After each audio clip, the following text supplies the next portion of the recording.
sent me to the 6th Armored Division. We were planning to spend Christmas in Belgium.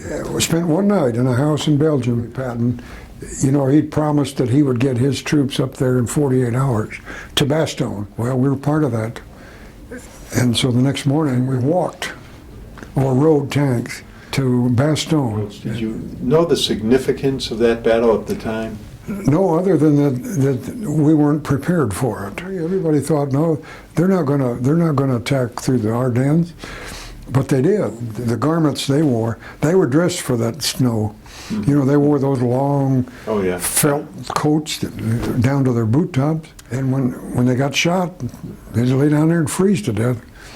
Frozen bodies all over the place. And it stayed that way for 30 days.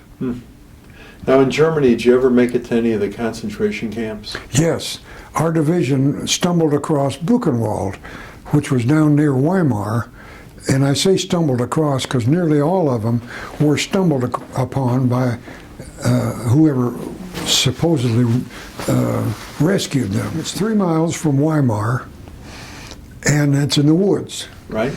And the Weimar people claimed afterwards that they didn't know it was there. You know, they didn't know what they were doing. But I find that hard to believe because, you know, they burned people in the pits. Right. And they're bound to have smelled something burning out there in the woods. So we never did believe that. The gate was open. The Germans were gone. They just abandoned these camps. When the troops came close to them, they just took off. And there were dead people all over the place, and sick people laying on their bunks and whatnot, and racks of people.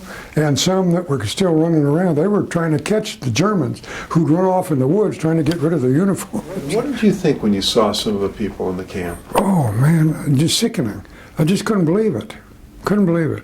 I went through the headquarters thing there, and they had a room in there, a concrete room that had meat hooks hanging in the wall. And there were scratch marks on either side of the meat hooks, which tells me that they hung captured people by their chins on that meat hook. And they scratched those walls trying to get off of that thing.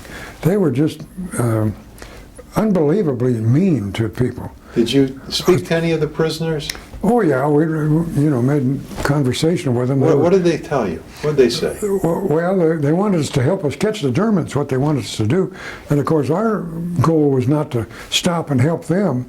We reported it to division headquarters and they notified whoever's going to do that. Now you were in the Battle of the Bulge and recognized as a liberator. Out of all your experiences, which were vast, what was it that really, all these years later, you still think about? Perhaps the gullibility of the German people to let Hitler do what he did. That's hard to believe.